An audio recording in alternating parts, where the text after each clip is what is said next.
रामानंद जी ने प्रश्न किया कि भगवान श्री रामचंद्र यानी विष्णु जी ने समुद्र के ऊपर पत्थर तरा दिए थे, हम तो इस कारण से उनके ऊपर इतने आसक्त थे कि वो तो भगवान न पड़े हैं।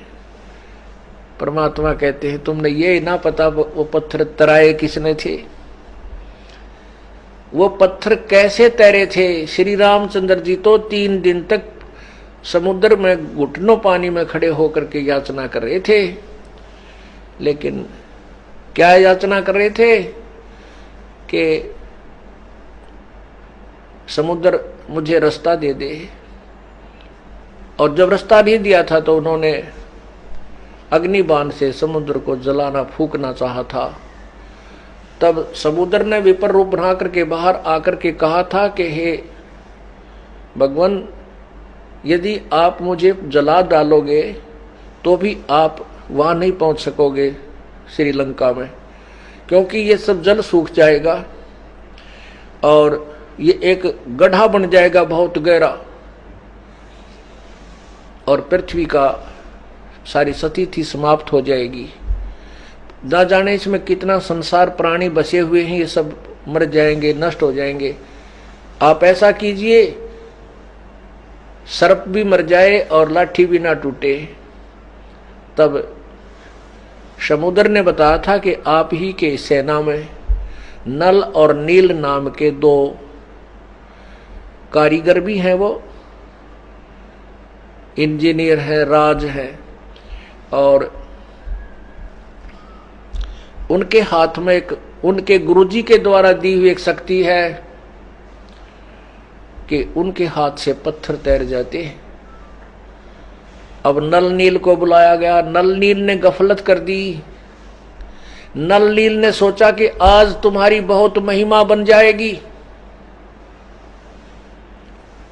क्योंकि उस दिन अंगद भी फेल हो रहा था, हनुमान जी भी फेल, रामचंद्र भी फेल हो रहा।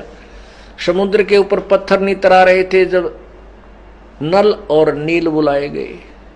नल नील के हाथ से लोहे की वस्तु भी नहीं डूबती थी जल के ऊपर। उसको आशीर्वाद परमात्मा कबीर जी कहते हैं, मैंने उनको वो शक्ति दे रखी थी। त्रेता युग में मैं मुनिंदर नाम से प्रकट हुआ था, जैसे वर्तमान में कबीर नाम से प्रकट हूं। उसमें इस नल और नील को मैंने ये शक्ति दी थी। ये बहुत अच्छे सेवक थे और ये बहुत श्रद्धालु थे, लेकिन इनके हाथ ये जो वस्त्र आदि धोने, कपड़े धोने नदी पर जाते थे, नहर पर, तो वहां दरिया में ये बहुत सी वस्तुएं गुम हो जाती थी। तो मैंने इनको आशीर्वाद दे दिया था, बेटा तुम्हारे हाथ से कोई भी वस्तु जल में नहीं डूबेगी। तो उस आधार से, मेरे उस आशीर्वाद से उनके अंदर ये शक्ति प्रवेश थी। ये मेरे शिष्य थे।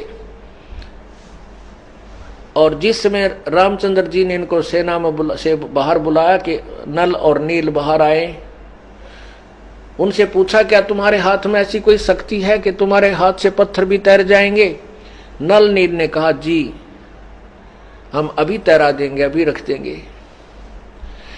अब अभिमानवश, क्योंकि वो परमात्मा अंतर्यामी है, अंदर की भावना से परिचित है, वो नल और नील ने उस दिन भगवान अपने गुरुदेव याद नहीं किए। इतने महान कार्य को करने जा रहे हैं, सारा संसार देखे और उस चर्चा का विषय बनने वाला था, तो वो इस अभिमान में वो डगमग हो गए कि आज ऐसे सबके सामने तुम्हारी बड़ी महिमा होगी, वाह वाह हो जाएगी। इस मान बढ़ाई की भूख ने उनका कति काम बिगाड़ दिया। उन्होंने पत्थर उठाया और बड़े चाव से, जैसे पहले फेंक देते थे ऐसे फेंक दिया। फेंकते ही वो पानी में डूब गया। दूसरा डाला, दूसरे ने डाला, वो भी डूब गया। अब एक दूसरे के मुंह की तरफ ताक रहे, आज ये केवनी भाई, आज ये क्या हुआ, हमारे हाथ से पत्थर नहीं तैर रहे। तब समुद्र ने कहा कि नल नील तुमने बड़ी गलती की है, तुम अपने परमात्मा, अपने गुरुदेव को याद करो। तुमने अपने गुरुदेव को आज याद नहीं किया। तब नल नील ने अपनी गलती महसूस की कि आज तो बहुत भारी गलती बन गई। तब परमात्मा कबीर मुनिंदर कहते हैं कि मुझे उन्होंने हृदय से याद किया। और परमात्मा कबीर जी बता रहे हैं कि मेरे साथ यहाँ के भगवान 21 ब्रह्मांड के मालिक ब्रह्म का ने मेरे से भीख मांगी थी कि मेरा बेटा मेरा अवतार बनकर जाएगा और ऐसे ऐसे घटना उसके साथ घटेगी। समुद्र पे पुल उस कृष्ण विष्णु से नहीं बनेगा, रामचंद्र से नहीं बनेगा। आप दया करिए मेरे बेटे की मदद करना और समुद्र पे पुल बनवाना प्रभु। मैंने उसको तथास्तु कह रखा था, इसलिए मैंने वहां जाना जरूरी था। अपने उस प्रॉमिस के अनुसार मैं वहां गया। मुझे देख करके नल नील ने कहा, ये आगे मेरे गुरुजी, ये आगे मेरे गुरुजी, ये आगे हमारे गुरुजी। चरणों में गिरे तो रामचंद्र जी ने भी प्रणाम किया। सभी मेरी तरफ देखने लगे। अब रामचंद्र जी को पता था कि जिनके शिष्य में ऐसी शक्ति थी तो गुरुजी में तो बहुत कुछ हो सकता है। रामचंद्र जी ने कहा, हे गुरुदेव, हे ऋषि जी, हमारे ऊपर एक बहुत बड़ी आपत्ति आई है। सारी कहानी से परिचित करवाया। परमात्मा बोले, मुझे ज्ञान है, मैं सब परिचित हूं आपसे। तो रामचंद्र जी ने कहा कि हमने समुद्र के ऊपर पुल बनाना है। मेरे दुर्भाग्यवश आज आपके शिष्यों में यह शक्ति नहीं रही जो इनके हाथों में पहले थी। समुद्र पर जो है ना पत्थर तैर जाते थे, आज इनके हाथ से पत्थर भी नहीं तैरे। ये मेरा ही दुर्भाग्य है प्रभु ऋषि जी। परमेश्वर ने कहा कि अब इनके हाथों से पत्थर कभी तैरेंगे भी नहीं, क्योंकि इन्होंने वो विष खा लिया जिसको हम बार बार मना किया करते थे। कहते हैं, राज तजना सहज है, सहज त्रिया का ने, मान बड़ाई ईर्षा, ये दुर्लभ तजना। ये राज भी त्याग सकते हो, अपनी स्त्री को भी त्याग सकते हो, लेकिन मान बड़ाई को जीव नहीं छोड़ सकता। और जब तक ये नहीं हमारे से दूर होगा ये गंध, तब तक हम प्रभु के निकट जाने योग्य नहीं होंगे।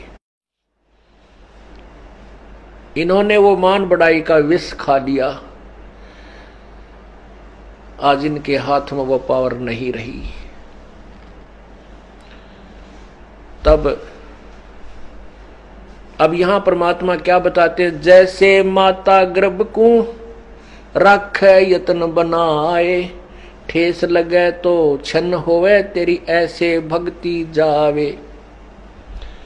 जैसे किसी बहन को परमात्मा दया करते हैं, गर्भ रह जाता है, गर्भ में लाल होता है, बच्चा बेटा या बेटी होती है, तो उस गर्भ से वो कितनी चिंतित होती है कि हे परमात्मा, कहीं ऊंचे नीचे में पैर ना रखा जा, मेरा गर्भ खराब हो जा, कोई ऐसी गर्म चीज ना खाई जा जिससे मेरा बालक गिर जावे। यानी रात्रि के समय सोते समय भी वो एकदम फड़क के उठती है, कहीं मेरे बालक पर दाब ना आ गई हो। कहते जैसे माता गर्भ को रखे यत्न बनाए और ठेस लगे तो छन हो जा, तेरी ऐसे भक्ति जाए।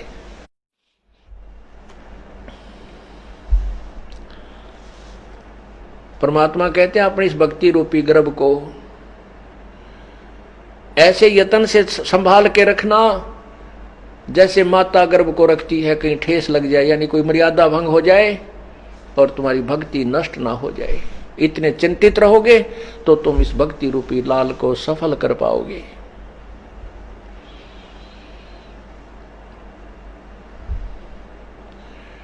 परमात्मा ने कहा कि ये जो सामने पहाड़ है, एक बिल्कुल साथ में एक बहुत बड़ा पहाड़ था, पर्वत था, उसके चारों तरफ परमात्मा ने एक रेखा खींच दी।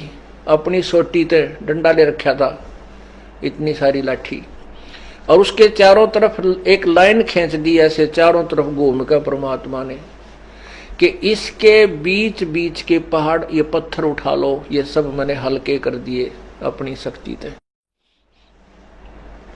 वो पर्वत के वो पत्थर उठाए गए, उनको छोल छाल के, ये नल नील फिर कारीगर भी थे, इन्होंने अपनी उस कारीगरी से उनको छोल छाल के सेट करके उनमें जो चाहते एक दूसरे में फंसा के और रखने शुरू किए। वो पत्थर तैर गए और समुद्र पर पुल बना था। रे नल नील यतन कर हार, तब सतगुरु से करी पुकार। रे नल नील यतन कर हार, तब सतगुरु से करी पुकार। जा रेखा लिखी अपार सिंधु पे सिला तैराने वाले। जा सत रेखा लिखी अपार सिंधु पे सिला तैराने वाले। धन धन सतगुरु सत कबीर भगत की पीड़ मिटाने वाले। धन धन सतगुरु सत कबीर भक्त की पीड़ मिटाने वाले। भक्त की पीड़ मिटाने वाले, भक्त की पीड़ मिटाने वाले। धन धन सतगुरु सत कबीर भक्त की पीड़ मिटाने वाले। धर्मदास जी ने फिर परमात्मा की महिमा में, धर्मदास जी एक बहुत ही पुण्यात्मा प्रभु के शिष्य हुए। उन्होंने परमात्मा की महिमा से परिचित होने के बाद फिर उनकी महिमा में ये वचन कहे थे कि रहे नल नील यतन कर हार, तब सतगुरु से करी पुकार। आपने जा सतरेखा खींची अपार सिंधु पर सिला तैराने वाले। धन धन सतगुरु सत कबीर भगत की पीड़ मिटाने वाले।